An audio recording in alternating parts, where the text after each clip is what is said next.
For decades, it was the kind of place people trusted. Tree-lined streets, lawns trimmed every weekend, neighbors who waved, nodded, and locked their doors only out of habit.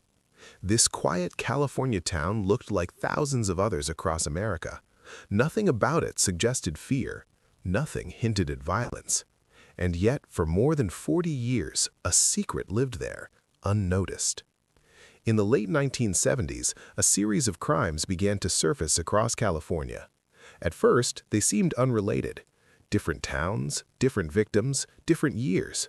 Police believed they were chasing separate criminals. No shared face, no shared name, just fragments.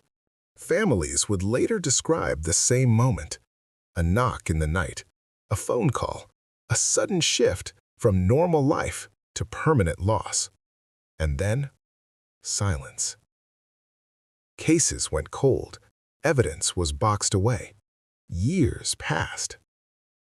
What no one realized at the time was this. The man responsible wasn't hiding in the shadows. He was attending barbecues, walking his dog, standing in line at grocery stores, living a life that looked painfully ordinary. Joseph James DeAngelo worked as a police officer in the early years. He understood procedures. He understood patrol routines. He understood how investigations worked and how they failed. That knowledge allowed him to stay ahead for decades. And when he left law enforcement, the pattern didn't stop. It simply went unnoticed. As time passed, America moved on. Victims aged. Witnesses forgot details. Investigators retired. New crimes filled the headlines, and the older cases became history, unresolved, uncomfortable, unfinished. By the early 2000s, many believed the truth would never be known. Technology was limited when the crimes occurred. DNA existed, but there was no one to match it to. The secret stayed buried. Then, something changed. Not overnight, not dramatically, quietly. Advances in forensic science allowed investigators to revisit old evidence.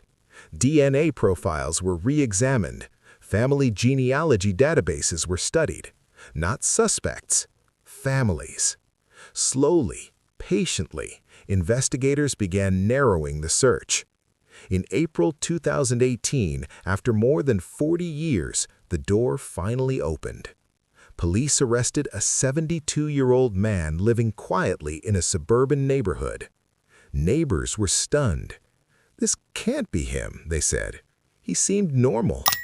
That sentence echoed the same way it had for decades. Joseph DeAngelo was charged with multiple murders and assaults. The evidence was overwhelming. The secret was no longer hidden. For the victims' families, the arrest brought something complex. Relief, but not closure. Answers, but not peace. Time had taken too much. In court, DeAngelo eventually pleaded guilty.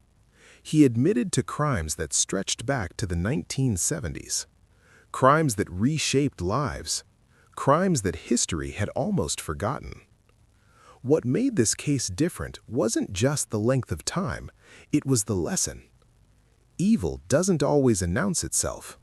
It doesn't always look angry. It doesn't always stand out. Sometimes it blends in. This wasn't a story about fear. It was a story about patience and persistence. Investigators who refused to give up. Families who refused to forget. And time that eventually revealed the truth. The quiet town still looks the same today. Lawns are trimmed, neighbors wave, life continues. But beneath the surface, something has changed. Because now, people know. The lesson is not to live in fear, it's to understand this. Justice doesn't always move quickly. But when it moves carefully, it can reach even the longest hidden secrets. This quiet town hid a secret for 40 years, but it didn't stay hidden forever.